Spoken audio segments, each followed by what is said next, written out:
સુરતના વરાછામાં ફરી બે યુવાનો લૂંટેરી દુલ્હનનો શિકાર બન્યા છે અને લૂંટેરી દુલ્હનો એક સાથે બે યુવાનોની છેતરી લાખો રૂપિયા લઈ ગઈ હોવાનો બનાવ પોલીસ મથકે નોંધાયો છે। સુરતના વરાછામાં લૂંટેરી દુલ્હનની ઘટના સામે આવી છે, જેમાં વરાછા વિસ્તારમાં રહેતા રવજી રૂપારેલિયા અને હિંમત બોરા લૂંટેરી દુલ્હનના ભોગ બન્યા હતા। કાપોદ્રાની બજરંગનગર સોસાયટીમાં રહેતા વિપુલ કાનજી મહેતાએ યુવતીના ફોટો બતાવી વાત કરી હતી, તો રવજી રૂપારેલિયાના પુત્ર અતુલને કુતા નામની યુવતી પસંદ પડી હતી, જ્યારે હિંમતભાઈના પુત્ર રોમિતને પદ્મા નામની યુવતી પસંદ પડી હતી, જે બાદ 2 લાખમાં લગ્ન નક્કી કર્યા હતા। વિપુલે રાજપીપળાના સંજય પ્રવીણ ગાવાણીની સાથે બંનેની મુલાકાત કરાવી હતી અને સગાઈ સમયે 60,000 રૂપિયા સંજય દલાલને આપ્યા હતા। અતુલ અને કુતાના 18 ઓગસ્ટે ફૂલહાર કરીને લગ્ન કરી દેવાયા હતા, જ્યારે 13 તારીખે રોમિલની સગાઈ પદ્મા સાથે થઈ હતી। લગ્નની સાથે અતુલ પરિવાર પાસેથી રોકડ 60,000 લેતા હતા અને 1.20 લાખ તથા દાગીના કપડા સહિત 1.47 લાખ પડાવી લેવાયા હતા। 2 દિવસ કુંતા યુવકના ઘરે રહ્યા બાદ સંજય અને પત્ની યુવતીને લઈ ગયા હતા, જે બાદ કુંતા ફરી ઘરે પરત આવી ન હતી અને અલગ અલગ બહાના બનાવી હતી। ત્યારબાદ પરિવારના સભ્યો યુવતીના ઘરે તપાસ કરતા તમામ લોકો ફરજી હોવાનું સામે આવ્યું હતું। રોમિલની જે છોકરી સાથે સગાઈ થઈ હતી તે પણ ગાયબ હતી અને રોમિલે પણ સગાઈ સમયે 1 લાખ આપ્યા હતા। બંનેના મળીને કુલ 2 લાખથી વધુ રૂપિયા લઈ લૂંટેરી દુલ્હનો ફરાર થઈ ગઈ હતી। હાલ તો બનાવને લઈ વરાછા પોલીસે ગુનો નોંધી વધુ તપાસ હાથ ધરી છે। આ વિપુલ કરીને દલાલ આવ્યો તો અહીંયા હીરાનું કામ કરતો, એને કીધું છોકરીઓ છે તમારા છોકરાને સંબંધ કર્યો તો રાજપીપળા સંજયભાઈ કરીને છે એક દલાલ, બરાબર, એને 2-3 છોકરીના ફોટા મોકલ્યા। પછી 8 તારીખે આવ્યા હતા, 8 તારીખે એમ જોવા ગયા ત્યાં ઉમલાની બાજુમાં બામલા ગામમાં, સમજાઈ ગયો, ત્યાં એને નક્કી કર્યું, ત્યાં 1 લાખ રકમ કરતા 1,20,000 નક્કી કર્યું। અડધા સાંડો થાય હતી ને અડધા લગ્ન થાય હતી। પછી 2 દિવસ પછી એ લોકો સાંડો કરવા આવ્યા અને 60,000 રૂપિયા લઈ ગયા, કપડા ને નાક નમૂનો ને છડા, અને પછી 18 તારીખની લગ્નની તારીખ આપી કે ધામધૂમથી લગ્ન કરવાના છે, તમે આવી ગયો બધા। 17 તારીખે સાંજે ફોન આવ્યો કે ભાઈ અહીંયા મરણ થઈ ગયું છે એટલે ટૂંકમાં કરવાનું છે, ને અમે અંકલેશ્વર જઈને ફોન કર્યો એટલે કે અમે આવ્યા છે રસ્તામાં, કે તમે નેત્રણ જાઓ, એને મામાને ત્યાં ગોઠવું છે, બરાબર। નેત્રણ અમે જ્યાં ફોન કર્યો ક્યાં ઉભા રહ્યો એટલે કે પંપે ત્યાં પેટ્રોલ પંપ પાસે ઉભા રહ્યો, ગાડી આવીને લઈ જા, ત્યાંથી ગાડી આવીને લઈ ગયા અમને ઓરી જગ્યાએ લઈ ગયા, ગામની ક્યાંક સીમમાં વાડીમાં, ત્યાં ફૂલહાર કરીને છોકરીને મોકલી દીધી, 60,000 રૂપિયા લઈ લીધા। વિપુલ અદાનમ બધા અમે પેલા કાપોદ્રા ને વરાછા 2 ઠેકાણા કરેલી હતી, બેની નોખી, પછી ઉપરથી વાત કરી એ લોકોએ કે ભાઈ 2 ફરિયાદ એક જ સીટર છે, તો 2ની ફરિયાદ ભેળી કરી નાખો, એટલે 2ની ફરિયાદ અત્યારે વરાછામાં છે। હા, પછી આ લોકો તેડી ગયા, સંજય ને એને ઘરવાળી આવી ગયા હતા, એ 2 આવ્યા હતા, એના ઘરના કોઈ નહોતા આવ્યા, છોકરીને તેડી ગયા। 2-3 દિવસ પછી મોકલવાનું કીધું હતું, હાલની તારીખમાં મોકલી નથી, વાયદામાં, એટલે 1 લાખ ને 1.5 લાખ આજુબાજુનું। મારું નામ હેમંતભાઈ ગોરધનભાઈ વોરા પટેલ। ઘટના એવી બની હતી કે અમારે અહીંયા મારા મિત્ર છે રવજીભાઈ કરીને, તો બીજા એક એવા મિત્ર છે વિપુલભાઈ કરીને, વિપુલભાઈ બ્રાહ્મણ કાઠિયાવાડના છે, તો એ રવજીભાઈના મિત્ર છે હતા અને એને મળ્યા એટલે એને પૂછ્યું કે ભાઈ જે તમારા છોકરાની સગાઈ થઈ ગઈ કે બાકી છે, તો અમારા રવજીભાઈ કે મારા છોકરાની સગાઈ બાકી છે, તો કે મારી પાસે 2-4 છોકરીના ફોટા છે, હું તમને બતાવું।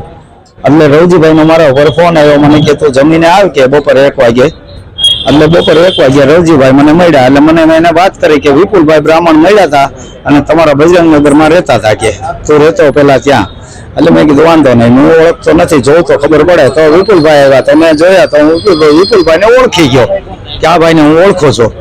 એટલે મને કે તમારા છોકરાની સગાઈ થઈ ગઈ? મેં કીધું ના કરવાની છે। એટલે મને કે તમારા છોકરાને લગ્ન કરવા હોય તો તમારે છોકરા લાયક છોકરી બતાવવું કે, એટલે મારા છોકરા માટે એને ફોટો બતાવ્યો। એટલે અમે બંને ફોટા અમારા છોકરાના મોબાઈલમાં નાખ્યા એટલે અમારા છોકરાની છોકરી પાસ પડ્યો। એટલે એ લોકોએ એમ કીધું કે આપણે 2 દિવસ પછી વારાફરતી એક છોકરીને જોવા જાય।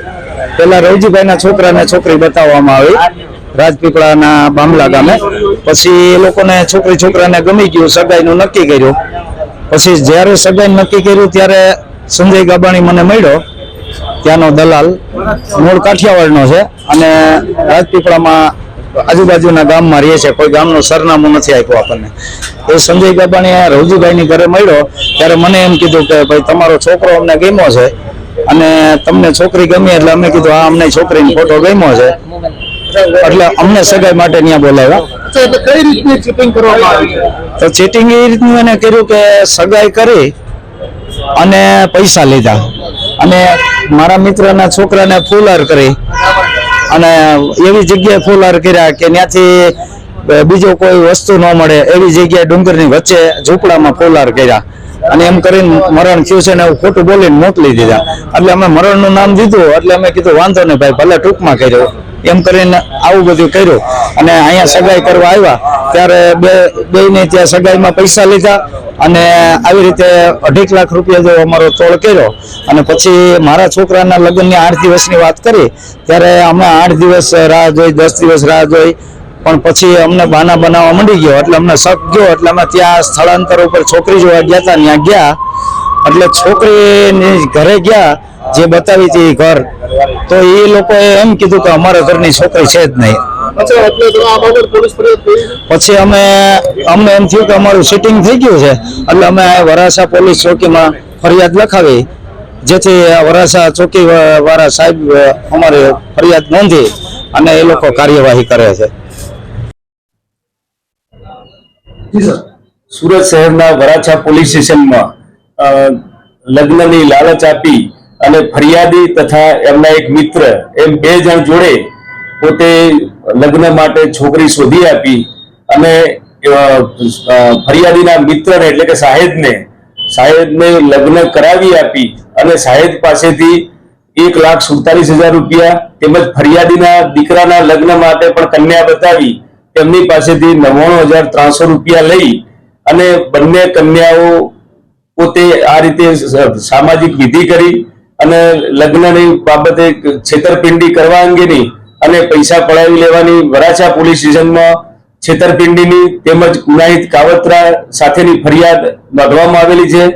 આ બાબતે પોલીસે તપાસ હાથ ધરતા બંને કન્યાઓ બાબતે હાલના ફરિયાદી તથા તેમના મિત્ર એ લગ્ન માટે કન્યા શોધતા હતા એ દરમિયાન વિપુલભાઈ કાનજીભાઈ મહેતા તેમજ સંજયભાઈ પ્રવીણભાઈ ગાબાણી નાઓએ ભેગા મળી અને એક ગુનાહિત કાવતરું રચી ફરિયાદી અને સાહેબને પોતે છેતરપિંડી કરી અને કન્યા આપશે એમ કરી કન્યા સાથે લગ્ન કરાવી આપવાની લોભામણી જાહેરાત કરી અને શરૂઆતના તબક્કે સાહેબના દીકરા સાથે લગ્ન પણ કરાવ્યા, જેના ભાગરૂપે કન્યાને આપવા પૈકી મોબાઈલ તેમજ કપડા, સાડીઓ તેમજ સોનાના દાગીના એ પ્રકારે આપી અને કન્યા પોતે પોતાના પિયર જવું એમ કહી અને ચાલી ગઈને પાછી નહીં આવતા ફરિયાદી તથા સાહેબે જે તે જગ્યાએ તપાસ કરતા ખરેખર તેમની જોડે છેતરપિંડી થઈ હોવાનું જણાઈ આવતા વરાછા પોલીસ સ્ટેશનમાં